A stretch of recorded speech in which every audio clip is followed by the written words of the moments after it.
Invited Chevron to join us on the program. They declined, but they did send a statement to Democracy Now! In it, the company said, quote, Chevron supports the calls for a peaceful resolution to the current situation in Myanmar in a way that respects the human rights of the people of Myanmar. Chevron's minority, non-operated interest in the Adana project is a long-term commitment that will help meet the critical energy needs of millions of people in the region. Our community development programs also help improve the lives of people they touch and thereby communicate our values, including respect for human rights. Your response, Katie Redford.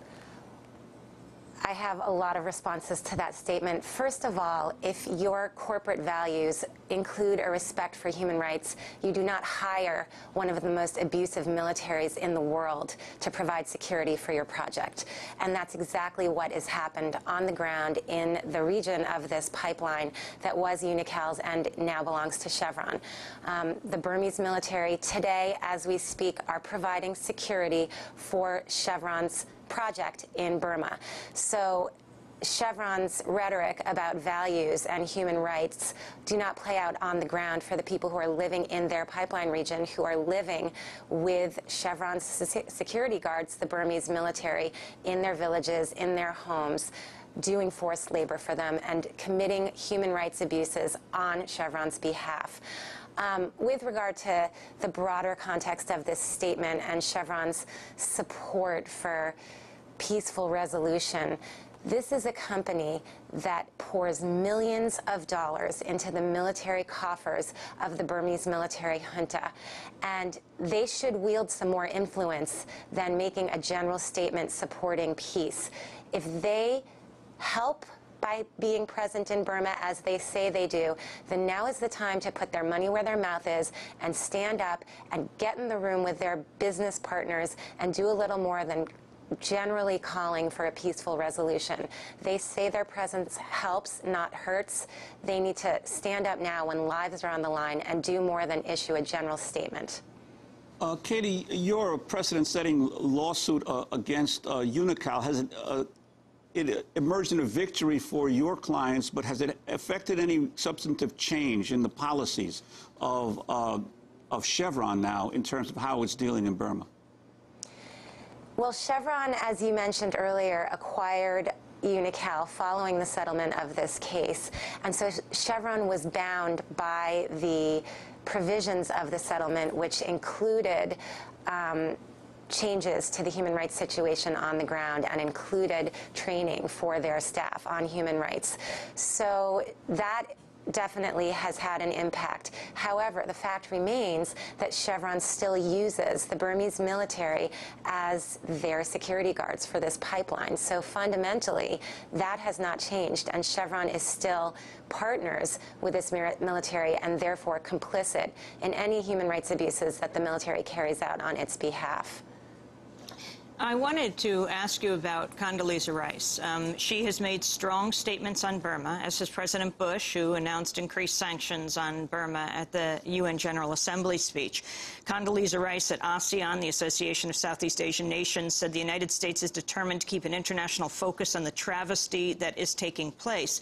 But she, while putting pressure on China, can certainly go closer to home. She was on the board of Chevron for more than a decade during the 1990s, actually had a Chevron oil tanker named after her, the Condoleezza Rice. What has been her role here, and is there any documentation of her pressuring Chevron right now? I have no information about anything regarding her pressuring or not of Chevron Corporation regarding Burma. But I do believe that any mention of sanctions and any efforts for sanctions must include the ASEAN countries and must include China. The sanctions that have come out of this country have been very strong. We have some of the strongest sanctions on Burma that we have on any country in the world right now, but without multilateral sanctions, it's really going to be difficult to bring down this regime in Burma, which is holding on with all its might. And so we believe that really no corporation should be in Burma right now. There should be no investment from any country, including the United States, and that really needs to remain the focus. And for our listeners and viewers who are not familiar with the history, why is Chevron still there?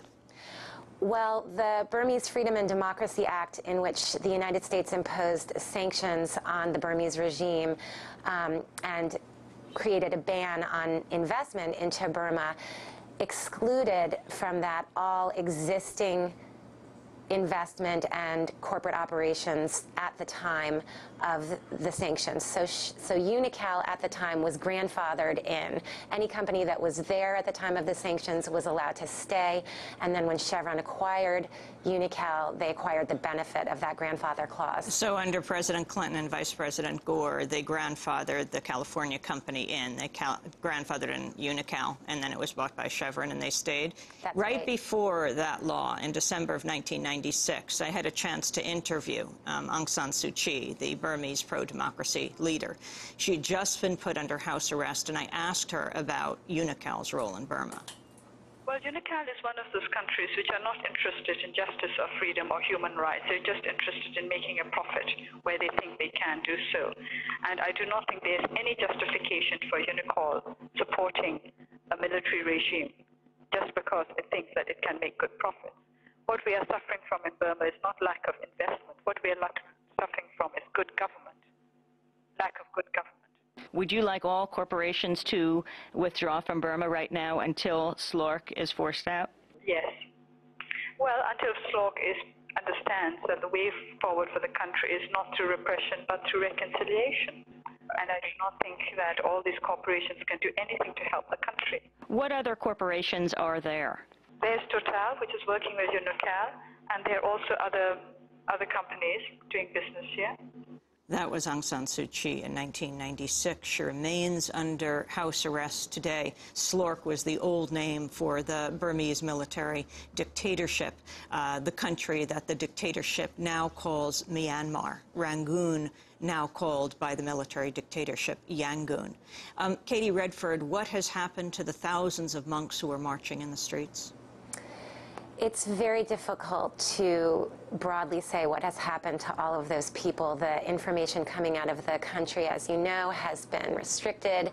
There are many different accounts of what has happened to them. Many have been killed. Many have been imprisoned. The regime and the military police were going door to door in Rangoon and other places where the protests were happening, just searching for people, not only the monks, but also students and civilians who had either participated or had just been accused of participating in these demonstrations. And so we at Earthrights are very concerned about the safety, about the human rights, about the rights to any kind of due process, which does not exist in Burma. And we're very concerned about the people who have to live under this military dictatorship. It is not a safe or secure a situation in Burma right now, and we need to keep the international focus on this regime and know that there will be accountability for these kinds of violations of fundamental human rights of monks and also other civilians of Burma. And Katie, how is it possible, given the enormous advances in communications of our day now, for the Burmese junta to so totally shut out the flow of information in and out of the country?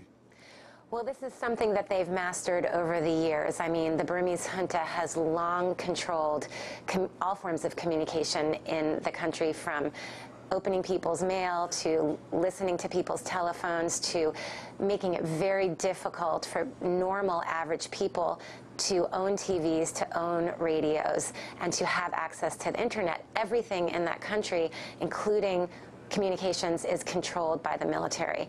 And so they control virtually everything, and with a flick of a switch, they can turn it off. And it doesn't hurt for them that people are terrified and are absolutely afraid to do anything to oppose their will. I want to turn back to the words of the Burmese pro-democracy leader Aung San Suu Kyi. A decade ago, filmmaker John Pilger interviewed her in Rangoon while she was under house arrest. The interview appeared in John Pilger's documentary Inside Burma, Land of Fear. What were the most difficult times to you personally during your house arrest? There were times when I was worried for my colleagues, and there were times when I worried for our people out there when they seemed to be undergoing a lot of repression. And I worried about my sons very much because the young one was only 12. And he had to be put into boarding school. So, of course, naturally, I worried about these things. Yes. But then I would always remind myself that the families of my colleagues were far worse off because those of my colleagues who were put in prison in Burma, their families were also insecure.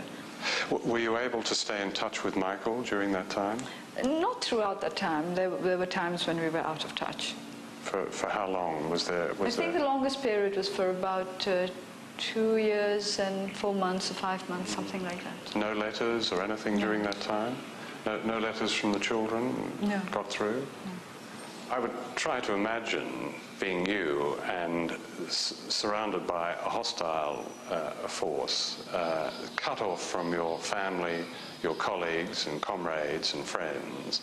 Weren't there times when you were actually terrified? No, because I didn't feel hostile.